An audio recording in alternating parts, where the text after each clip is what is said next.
va parler de féminisme, mais mieux que ça. On va parler de féministes avec des gens que vous ne connaissez peut-être pas d'ailleurs.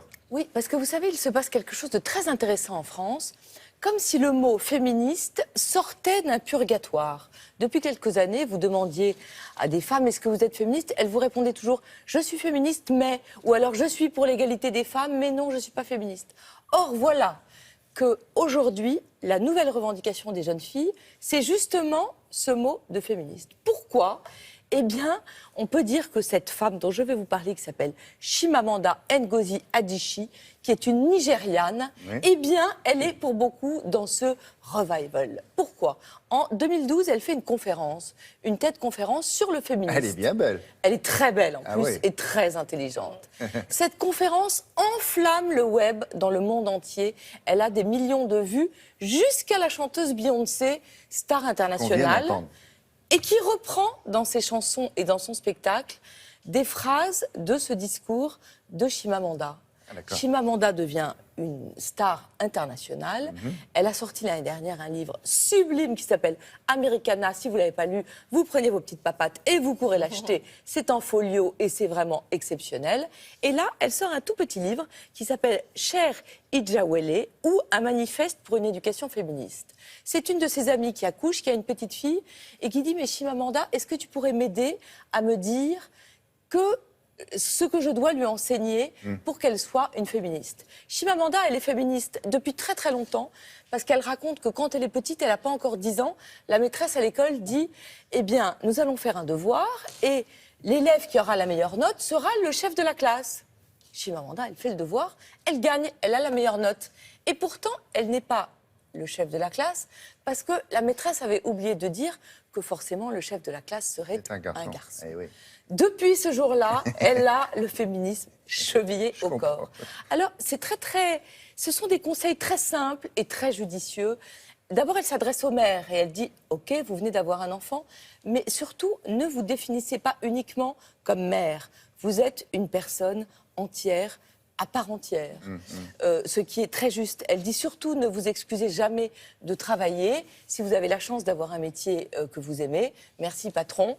Cadeau pour l'enfant. » Mais elle s'adresse à qui, là ? Elle s'adresse aux mères nigérianes ou à toutes les mères du monde, parce qu'elle considère que c'est une même communauté, les mères. C'est une même communauté, et c'est ça qui est génial, que cette femme qui est née au Nigeria, qui aujourd'hui habite entre le Nigeria et les États-Unis, tout ce qu'elle dit me parle à moi, qui suis née à Paris, mais aux femmes qui sont nées à Barcelone ou qui sont nées à Pékin, où elle vous dit encore une chose très intéressante que j'ai trouvée. Elle dit « N'élevez pas vos filles en leur parlant du mariage comme un accomplissement. » Elle dit, évidemment, il y a des mariages qui peuvent être heureux, il y a des mariages qui peuvent être malheureux. Mais pourquoi ? Elle dit parce qu'on apprend, depuis qu'elles sont petites, aux filles, on leur dit oh, le mariage, ça va être tout. Et elle dit, mais on n'apprend pas ça aux garçons.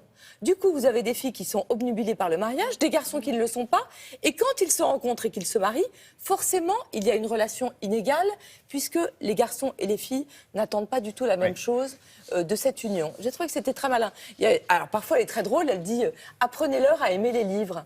Et elle dit parfois, si ça ne marche pas, elle dit « J'ai une amie, eh bien, elle paye sa fille pour lire. » Eh bien, ça marche. Et alors... Mais quel rapport entre ce féminisme-là, qui m'a l'air plein de bon sens, et celui de Simone de Beauvoir, on va dire, à l'époque nous en sommes toutes les héritières. Hein. Vous savez, si vous regardez Simone de Beauvoir, c'est aussi quand même pleine de bon sens. C'est un féministe qui est assez radical. Elle a une expression que j'aime bien. Elle est contre le féministe light. Vous savez, aujourd'hui, vous avez un féministe un peu marketing. Elle dit être féministe, c'est comme être enceinte. On l'est ou on ne l'est pas. Ce que je trouve assez juste. Moi, c'est un livre que j'ai... C'est moins revendicatif peut-être, c'est peut-être moins agressif. Oui, alors en même temps, c'est un féministe qui est très réconcilié.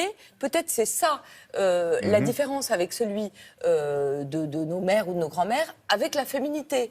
Elle dit il ne faut jamais établir de lien moral entre l'apparence physique et la morale, et on peut être féminine, maquillée, avoir des mini-jupes et être féministe. Sans doute ça, à la Beyoncé. Hein. Et justement, ça, on peut être Beyoncé, exactement. Puisque vous me parlez de Simone de Beauvoir, alors ça, c'est la Bible. Voilà, là, le dictionnaire des féministes qui vient de sortir au PUF sous la direction de Christine Barr et avec l'aide de Sylvie Chaperon. Ça, c'est un ouvrage de référence qu'on devrait tous et toutes à voir, mais tous aussi. C'est pas du tout réservé aux femmes. C'est un travail considérable qui a été fait évidemment par 196 personnes, avec des entrées qui sont à la fois biographiques et thématiques. Donc vous avez tous les fondamentaux, l'histoire du planning familial et toutes les fondamentales, Simone de Beauvoir, Benoît de Groult, Olympe de Gouges, Simone Veil, Elisabeth Badinter. Et ce qui est génial, c'est que vous découvrez aussi des personnalités nouvelles. Par exemple, il y a une femme qui s'appelle Marguerite Durand, qui est géniale. Marguerite Durand, elle Marguerite Durand. Durand. Parce qu'en fait, je cherchais Marguerite Durand et je tombe sur Marguerite Durand, née en 1864, comédienne, très belle femme. C'est drôle, ça, et elle se marie avec un député, le plus jeune député de France à l'époque. Et là, elle a une conscience politique et féministe qui s'éveille. Elle fonde en 1897 un journal uniquement fait par des femmes. Ça s'appelle La Fronde. Tout, même les services techniques. Alors elle a un très bon argument, elle dit, parce que si on avait demandé à des hommes finalement de s'occuper de la typo, on aurait dit, ah, en coulisses il y a des hommes qui font tout et puis sur le devant de la scène il y a des femmes. Elle connaissait bien déjà la misogynie, c'est absolument extraordinaire, c'est au puf, et vous le prenez, vous grappillez, vous passez de Simone de Beauvoir tout d'un coup. Oui, ah oui, je vous dirais pas que je l'ai lu en entier de A à Z. Lisez, voilà, par chapitre de temps en temps, mettez ça sur la table de nuit. C'est au Si puf. vous êtes féministe, bien sûr. Et c'est indispensable. Marguerite Durand. Victor Marguerite Hugo Durand. aussi. C'est bien Ah, formidable. ça vous plaît, Marguerite Durand. Mais tout de suite, J'aime un bien. biopic sur Marguerite Durand. Ouais, c'est Ah vrai. bah, bien sûr. Merci, mesdames.